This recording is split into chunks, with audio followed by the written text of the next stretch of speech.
I must be missing something, because every single thing that happens today is climate change. Kids in schools are being brainwashed. Parents don't seem willing to strike back. Universities fill the heads of their students with global warming rubbish. The corporate world is virtually exercising a form of blackmail.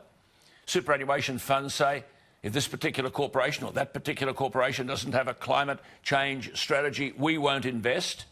Banks say we won't provide funding for a coal-fired power station. Everything's climate change. The floods in England are climate change. The tornadoes in America are climate change. The bushfires are climate change. Yet you've got people like the Greens elected to Parliament on a handful of votes promoting the same nonsense. The Greens leader, Richard Di Natalia, said the nation's emissions policy has caused catastrophic bushfires.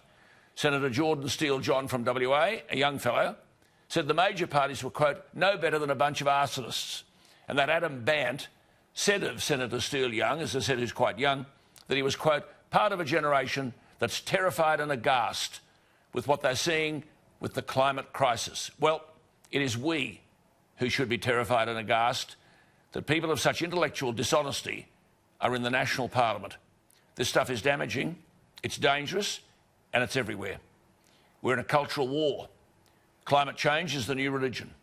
There should be a royal commission into climate change. Let these people stand in the witness box and, on oath, profess and justify the rubbish with which they are manipulating the minds of young people. And young people are worried, frightened, terrified that we're ruining their future. None of these people, not one, can define climate change other than to talk about carbon emissions. They're not carbon emissions at all. Carbon's a chemical element. It exists in things like diamonds and graphite. Carbon is in carbon dioxide, so they mean carbon dioxide emissions. And the burning of coal releases carbon dioxide. So, I might add, do the bushfires. So they must mean that carbon dioxide's a problem. And the world as we know it will end if we don't do something about it. Hang on. Carbon dioxide is 0.04% of the atmosphere. That is over the whole world. Human beings create only 3% of that 0.04% over the whole world. And Australia, human beings, manufacturers, cows breaking wind, bushfires, are responsible for 1.3% of the 3% of the 0.04%. Is anyone seriously suggesting that we should stand the economy on its head, force up energy prices, damage business, jeopardise employment because 0.04% of the atmosphere is carbon dioxide and coal produces carbon dioxide? Where is there a political leader who'll stand in the public place and say this is unadulterated rubbish and we are damaging our children? Forget the economy. Forget the fact that energy prices will go through the roof if we rely solely on renewable energy. I'm worried about our kids.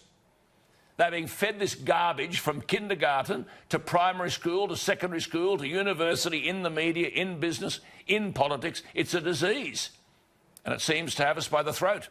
Angela Merkel in Germany has approved an $88 billion spending package, a carbon pricing scheme. I think she means carbon dioxide. Germany are going to tax flying to make it more expensive. So you'll have to catch a train rather than an aeroplane. There'll be incentives to buy electric cars, even though the method of generating the electricity may well be dearer and produce more emissions than petrol-powered vehicles. There'll be tax breaks for train tickets. But the Greens in Germany have said not enough.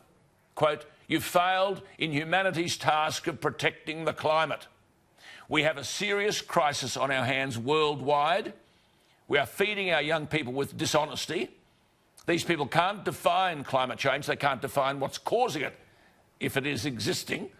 And the climate's always changed. They talk about carbon emissions when actually they mean carbon dioxide.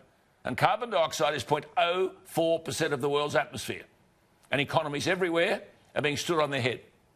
If we genuinely want to fight for the future of our kids, we're going to have to fight against this intellectual rubbish.